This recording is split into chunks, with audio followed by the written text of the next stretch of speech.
من الشيطان الرجيم بسم الله الرحمن الرحيم الحمد لله رب العالمين الحمد لله رب العالمين mbokk yi ñu ngi leen di nuyu ci bëccëg bu tedd bi di bëccëgu shahru ramadanul mubarak di ñaan yàlla li ci yàlla dige yàlla nañu ko yàlla defal ci diggante fukki fan yi yërmandeem fukki fan yi njëggaleem fukki fan yi goreel doom aadama mu jóge sawara jëm aljanna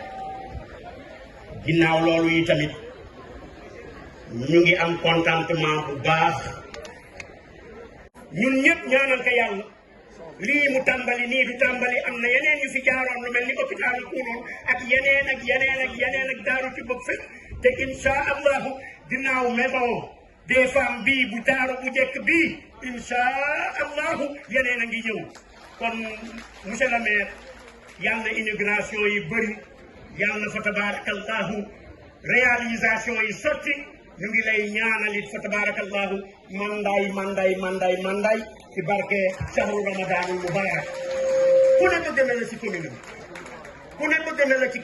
goxam ku ne bëgg na la ci wetam waaye ñun ñi nga xamante ne ñooy la grande commune de Sangalkam ñun la yàlla séedee fa tabarakallahu yow mii yàlla na yàgg mbokk yi ginnaaw loolu ñu xam ne nag tey jigéen moo aye bi mooy lan ak lu mën a xew Alpha Bokar Xuma monsieur le maire dafa copier waat rek fa tabarakallahu ci biir li nga xamante ne mooy l'islam yéen yàgg ngeen ñu di leen tuutal di leen sonal di leen def lu de mais yonente bee ñëw yàlla ne wa isal mawudatu su'ilat bi ayyi zanbin qutilat kon fa tabarakallahu tey jii buum gënu tekki woon monsieur le maire tekki waat na ko kon mbokk yi kàddu yooyu lañ doon jël sëñ Moustapha maa ngi lay nuyu tey kàddu yooyu lañ doon jël rek ginnaaw bi ñu nuree autorité réalisée yi ak autorité étatique yi muy administration yi yéen ñëpp ñu ngi leen di bëggee di leen ñaanal yàlla xaal maxtaar ñu ngi lay ziar Diop yal na yàlla barkeel yëpp kon ñi fi nekk ñëpp ñu ngi sàkku tey bésu ñaan la bëccëgu ñaan la bëccëg bu tedd la ñun ñëpp nag may ñaan mbooleem chef de village yi suñu président wa ngi nii mbooleem imam yi ñoo ngi nii ñun ñëpp ñu gën a tàllal loxo monsieur le maire di ko ñaanal di ko gunge di ko gën a bàyyi xel donte ñu ngi koy bàyyi xel yaawali mata mbeng ñu ngi lay. C'est un jour très important pour toutes les femmes. 8 mars, nous allons inaugurer Maison de la Femme avec Monsieur le maire. C'est très important. Alors sans tarder, Monsieur Dabo, juste après les mots de l'imam, la prière de l'imam, avant d'accueillir une autre personne, j'aimerais que le public, chères femmes, qu'on puisse saluer les deux dames de Monsieur Pape qui est là. Elles sont là, les deux dames qui ont accompagné Monsieur le maire de Bougnen-Tatoinen encore une fois, les deux Maguettes. Merci de votre présence, merci de soutenir votre mari, parce que si aujourd'hui il est à l'aise, si aujourd'hui Demna Batal dit ouvrir une maison pour les femmes, c'est parce que c'est grâce à vous. Contactez-vous les Nyari Djigeni, s'il vous plaît. Première dame et deuxième dame. Merci à vous, bienvenue. Monsieur Dabo, on continue. Alors sans plus tarder, on va demander à la commission bi nga xamante ne si tey bu toogaay bi yànjee toogaay bi rafet ñoom ñoo yoroon lépp di ko liggéey parce que ñoom la monsieur le maire jëloon liggéey bi teg ko seen loxo. commission boobu commission yooyu ay commission yu bëri la mais ñi ko jiite rek la ñuy lim et kenn wax ci seen tur muy Oré Baldé. On va demander à Oré Baldé nga xam ne mooy yoroon commission logistique mu jóg ànd ak la présidente de la commission mobilisation Adama Gueye mu jóg ànd ak également la présidente de la commission scientifique Madame Sissoko si elle est là, la commission mobilisation Awa Ndoye ñu tàcc ces braves dames parce que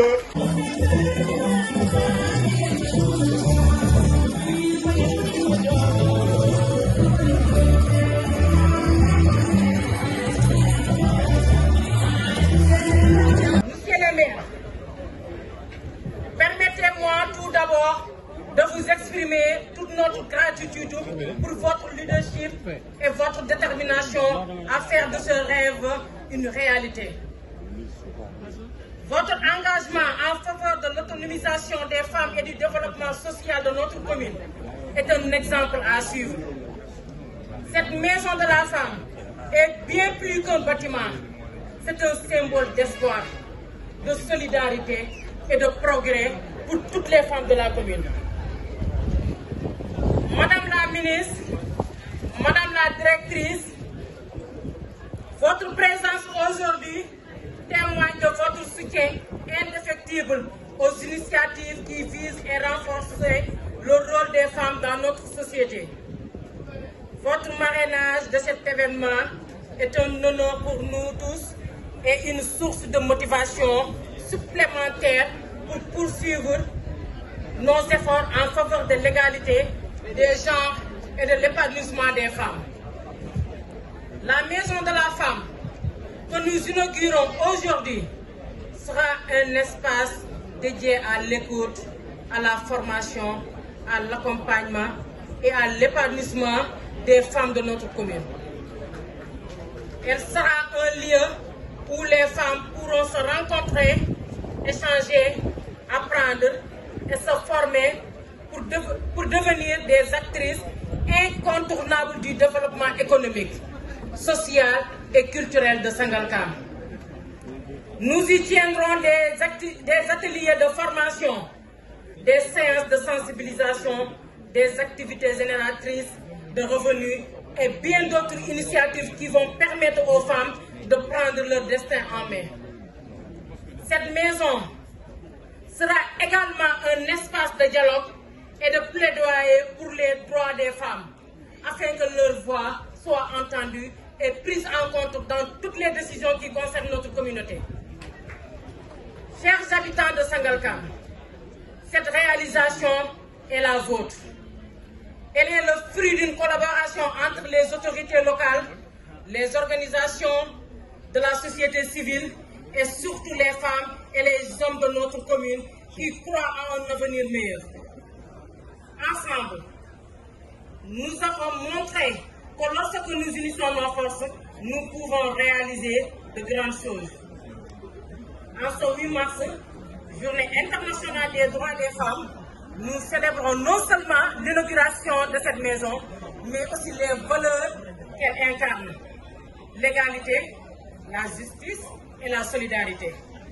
Ce national de la femme de cette année s'intitule Toutes les femmes et les droits, égalité et autonomisation.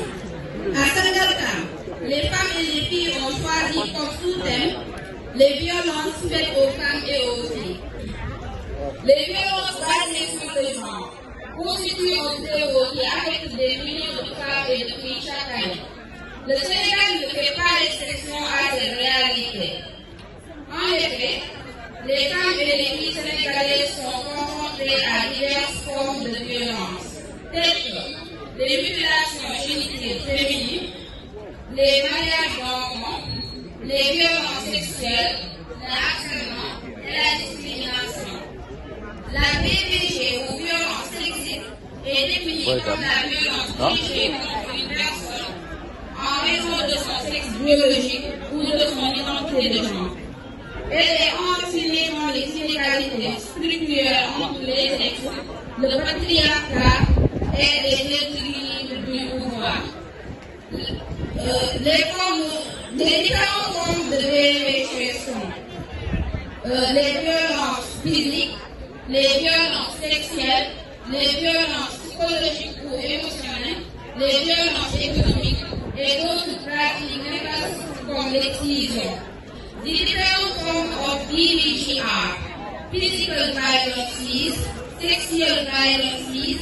psychological violences, and economical violences, and also practices like excision. De manière générale, les violences basées sur le genre VVG sont confinées dans le sphère privée. La plupart des études sur le VVG portent sur la caractérisation des violences domestiques et conjugales, en tenant pleinement compte des facteurs géographiques, démographiques et socio-économiques, alors que les statistiques montrent une prévalence très élevée de la violence à l'endroit des jeunes filles et des jeunes femmes non engagées dans des relations de couple. En milieu scolaire, les violences se concrétisent par des rapports de force inégaux et se manifestent sous diverses formes, telles que les agressions physiques, l'intimidation, les violences sexuelles, le harcèlement verbal ou sexuel, le châtiment corporel, les brigades qui constituent une transgression fondamentale des droits. Khadija, nous pouvons y salam. Elle travaille, elle est sérieuse, elle est le paquet. C'est une élève studieuse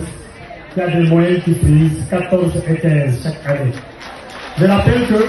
Soukaina Bilan, de son vrai nom, à l'état civil, a été sélectionné par le programme Access de l'ambassade des États-Unis Ils sont en train de boucler leur deuxième et dernière année. Elle parle aussi bien l'anglais. Merci beaucoup pour beaucoup d'encouragement. Merci pour le témoignage. Machallah. Mais Didi, le constat est que ci école yi jigéen ñi ñoo mën góor ñi. Ah bon? Ah oui. Les femmes, vous êtes d'accord? Non mais loolu mooy réalité bi. fi manqué dara du baax kon dama bëgg jigéen ñi ñu tàkk suñu bopp ba léegi ñu def suñu jigéen di jaajëfal nag ñi nga xam ne ñëpp ñoo dagg tey seen activité wuyu seen nag si 8 mars bi ñuy jaajëfal jigéen ñi yëpp pour mënuñoo lim ñëpp suñu limee dañuy juum kon ñu jël niveau bi yëpp président mois yi ñu tasaare ko seen ay groupement di leen wax ne kontaan nañ tey bu baax a baax ndax woote rek ñu dafa nekk tey mais dafa am koo xam ne bu wootee wuyu si ko dafay yomb ndax dafa def loo xam ne sañuñu kaa bañ a wuyu si muy monsieur le maire Alpha Bokar Coumba kon dañ koy répété waat monsieur le maire ñoo ngi leen remercier au nom de toutes les femmes au nom de toutes les femmes nag waxuma la commune de Sangalkam mais au nom de toutes les femmes du département de Rufisque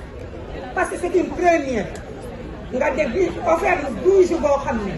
kenn ko takk mais dañ koy jariñoo ndax kenn ku nekk mën na see gis sa bopp ay GIE ñoo ko war a ñëw liggéey kon suñu toll nii tàllal loxo dafa war a jiyee si ñoom mais nag suñ koy delloo leen njukkal tey damay wax ne duñ ko tàccu dañ koy gërëm ndax sax ñu ko bañ a gërëm waaye ne dafa bëgg jigéen ñi suñu autonomie gën a yaatu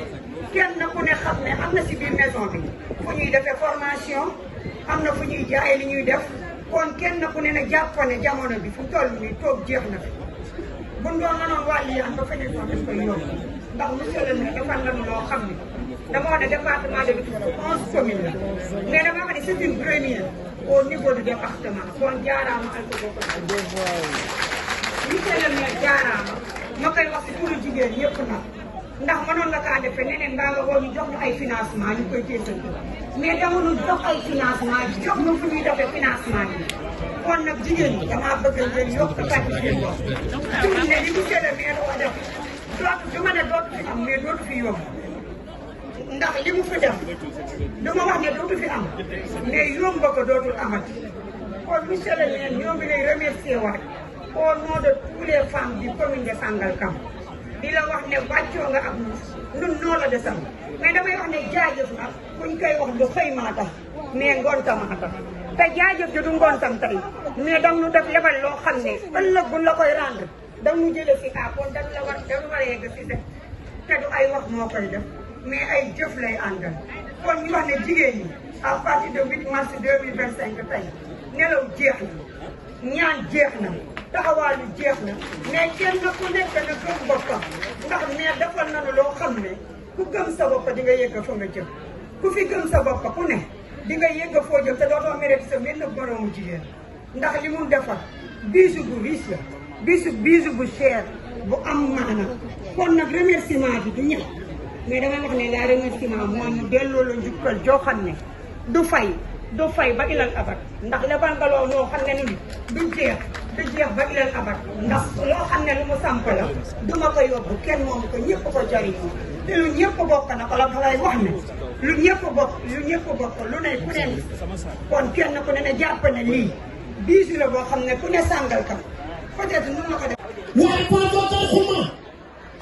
Sénégal nga juddoo Sénégal nga màgg Sénégal nga fekk baax Sénégal ay suuf fi maam ku sa yaay ajaati ne caam ay sa yaay ajaati ne caam sa yaay waaye maam Sara Sara yaayam Alaaji Mansour Xumay sa baay maam nga koy mbooje yaayam seeri ñaari màggat yaa ngoog yéen Papa Sow da leen a bëgg ndax yéen a yor filingam mu yor seen filing da leen di teral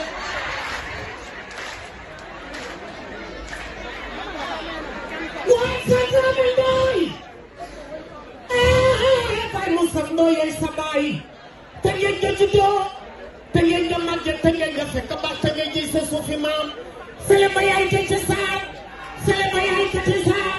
sele ma yaay Ndumbe Sarr sele ma yaay Awa Sarr maam Ndoye yaram Sarr ay waay sama jigéen la ngoog ay waay yu mbokk ndey Cheikh Ahmed Tidiane ñaan sama waajur lam social la ngoog mbokku ndey Lebu Bangoor mbokku ndey Assane Diop Fanta yaay ngaa la Diop sa jot beerey tere jeefoor ay waa ma faa jënd ndooy yaay sama jigéen kami baaye. Merci beaucoup. Merci monsieur le maire. ñun yéen nañu am nee naa la keroog ba ñu def première pierre pose fii laa nekkoon la ma la waxoon dem rek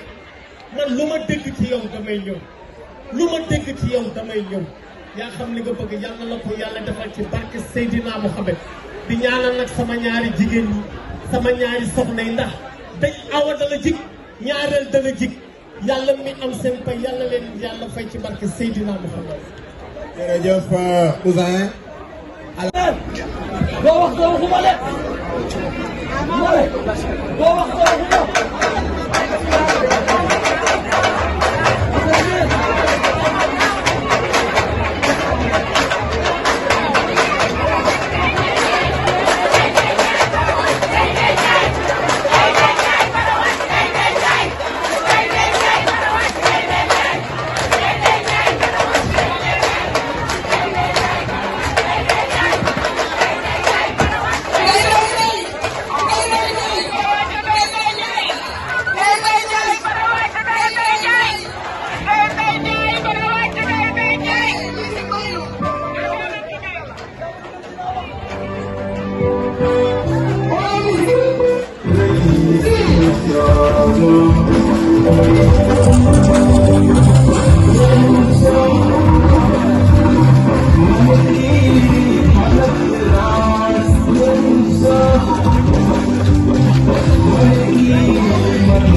Merci beaucoup. Madame la ministre de la Famille et des Solidarités, Monsieur le ministre de l'Enseignement supérieur, Dr Abdourahmane Diouf, empêché, Monsieur le ministre Alioune Ndoye, ministre de la Microfinance, de l'Économie sociale et solidaire, représenté par Oumar Diallo, son conseil technique, Madame la directrice générale de la délégation générale de l'entrepreneuriat rapide des femmes et des jeunes, Monsieur le sous-préfet de l'arrondissement de Sangalkam, Monsieur le directeur général de la SOGIP, mon ami frère Dambek, Monsieur le président du conseil départemental de Rufisque, Monsieur le maire de la ville de Rufisque, mon père, Monsieur Omar Cissé, Monsieur le maire de Sédhiou Khotane,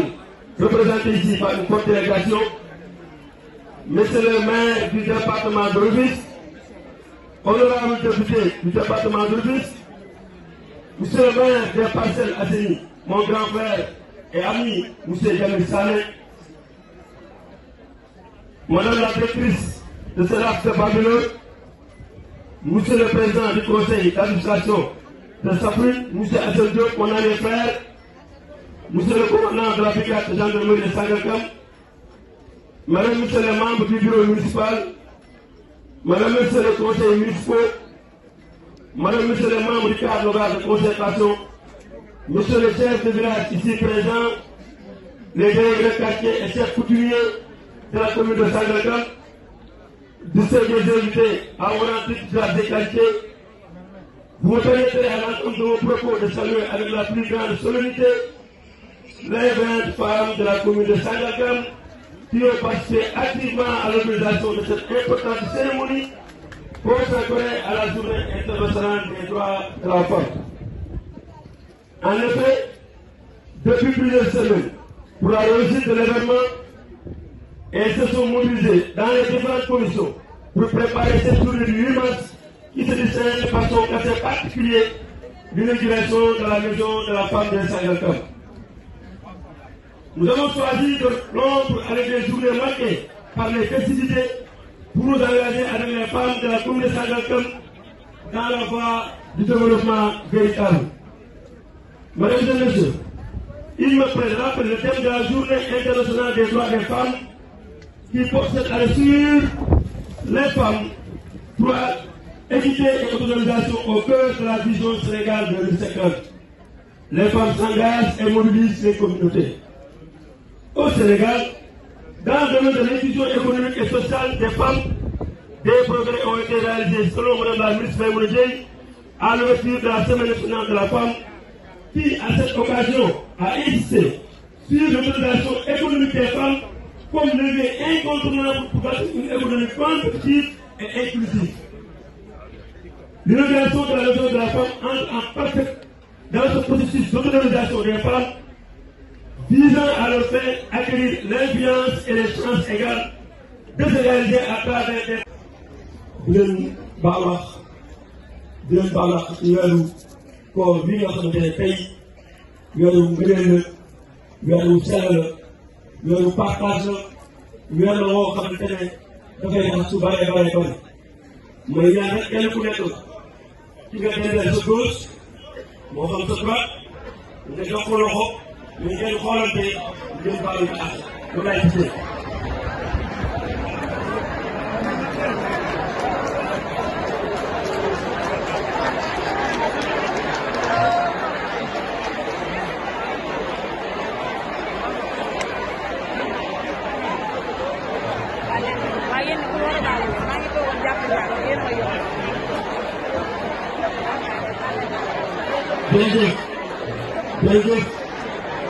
jërëjëf weer yërmande la ñu si ñaan rek te mu nekk ci xol yi yàlla subhanahu wa taala dana ko nangu mooy gërëm di sant sama xarit sama sëriñ sëriñ Moustapha Sy mi nga xamante ne kenn ci kër Yaylo mu suñu tiital di suñu bunt di suñu lépp di ko sant di ko gërëm rafetlu tey waaye fii xam nga ne jamono xam na mais man de dama ko ñëw lool sax waaye Cheikh Fall la sëñ bi ko ñëw mais man sax joxoon naa ko ngaaj waaye sëñ ak mbëggee bu mu bëggee Kër Ndiaye pour mu saxal ko ak loo xamante ne wëccu na woon ak suñu wëri ak Kër Ndiaye moo tax lépp lu doon Kër Ndiaye rek ñu gis ko comme sëñ maa ngi lay gërëm maa ngi lay sant maa ngi lay dalal bu baax a baax a baax waaye du nii madame la ministre Maïmouna Dièye bi nga xamante ne actuellement mu ngi jot président de la République moom ay la moom suñu yaay laa leen di dalal nekk ak le président de la République bëggoon ñëw teewal si waaye defe naa ne bés ala dama nekkul fa waaye amul lu ñu nekkal parce que ak doon loolu la ñaari jigéen loolu nag loolu laa mën a def fii muy ay la moom ak Maïmouna Dièye pourquoi Maïmouna Dièye sama collègue maire Serigne Sall wax na ko yàlla def na ñun on était 5 le maire Ousmane Sonko le maire Pape Sow le maire Serigne Sall le maire Bilal Diatta ak benn jigéen ñu ngi leen ñu 5 yàlla def aussi même liggéey du ñu arrêté ma Serigne Sall ñu ñëw ko kaaf bi ñu nekkoon fële sa président public kon kooku tey dafay baax dafa rafet tey président bi wóolu ko dénk jigéen ñi dénk ndaw ñi mu jël ko tey ko bés bi loolu rek la kon ñu koy nuyu mooy monsieur le maire Serigne Sall jël kàddu ci turam na doon yaa jëm département Dakar tey moom bu taxaw jël kàddu bu jël kàddu mel na moo taxaw jël kàddu monsieur le maire merci effectivement li wax dëgg la loolu yow dessin moo ñu boole xamante ne ñoom en tant que maire mais projet moo ñu boole Sénégal moo ñu boole Ousmane Sonko moo ñu boole Bassirou Diomaye Faye moo ñu boole. mujj rek ci non non sama ñaar naa nii.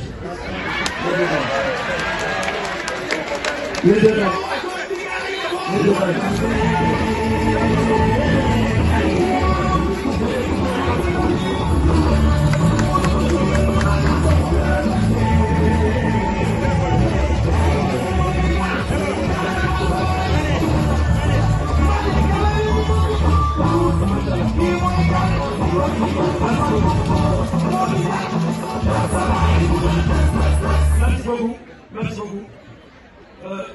Macha Allah yàlla moo boole ñoom léegi nekkatul ay soxla ay frères et sœurs la ñoom donc deret bi lépp benn la donc xoolaa ku la toog ak ñoom dañuy frères et sœurs. Merci beaucoup madame Koumba. jërëjëf merci.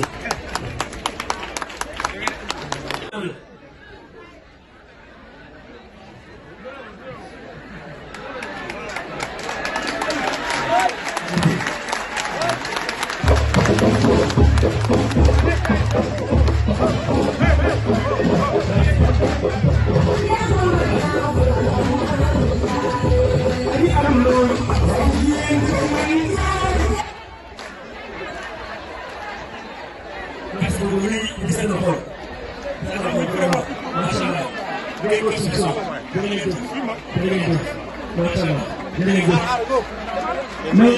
alors bu mu defee pare dafa am caroleur dafa am war a caroleur muy Ngane Diop allo Ngane ñëwal Ngane merci moom moo carolé sama kër moo carolé fii alors moo tabax sama kër bu ma dëkk ma bu ma njëkk a tabax moom moo ko tabax ba tey ànd moom nekk moo maire mais bi ñu xaalis dafa ñëw pour jàppale ma dañu ko alal merci fii dëkk nekk dëkk bi tabax bi aluminium bi li ñu dem lépp doomu Saalum ñoo ko def jigéen ñi ko fenn lépp leen dëkk kon ñooñu encouragé ñaan yàlla jàppal leen ndax ñoom am na équipe seen ginnaaw ay xale yoo seen ginnaaw suñu 30 personnes lañu employé liggéey ñoom kon yàlla ko seen kër gën leen dëgëral en tout cas merci beaucoup.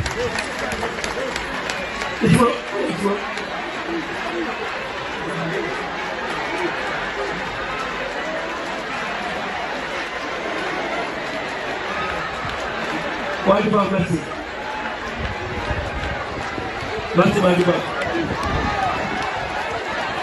merci mooy gërëm aussi sama ñaari frères yi kii et kii moo nekk ak ñoom aussi baax a baax a baax a baax parce que loolu kii et kii te taxawaay rafet na parce que dafa léegi bàyyi maa ngi leen 2021 ba léegi nii ma léegi mu sama ñaar lii nga koy ji baax nga ko àndoon fii Kéjaay Lo ñu ne daal ñëw ànd ak man def ci nga koy ji waaw merci jërëjëf yàlla naa yokk dañ gën a taxaw gërëm aussi waaw Maguette bi aussi jërëjëf ci moom Maguette bi aussi benn jeune moo ko defar une grande femme docteur Ndiaye moom aussi moo ko defar vraiment da ko kado bu baax aussi merci beaucoup gërëm aussi sëñ Moustapha Mbacke gërëm sëñ Mouhamed Mbacke aussi ak sëñ Mamadou Bousse ñëw nañu sant nañu entretien ñu génn di nuyu aussi suñu yaay suñu wéjur suñu yaay day oo gay teew na fi man ngay ram solante na waaye bi ñuy def inauguration aussi dinañ ko sakkaloon kon moom aussi bu ñu lay teew si dinañ ko gërëm sant bu baax a baax ak sama góor bëri Adel ko yàlla aussi maa ngi koy gërëm moom it di ko sant ku am taxawaay la mun wax si moom naka ma jigee man ñu ma jigee mun wax si moom dama leen di bàyyi yàlla daal di bàyyi na mu jaay aussi macha allah ñoom it macha allah seen saal am na mu ndax nga war a ñëw ñoom ñëpp ay entrepreneur lañu vraiment lépp li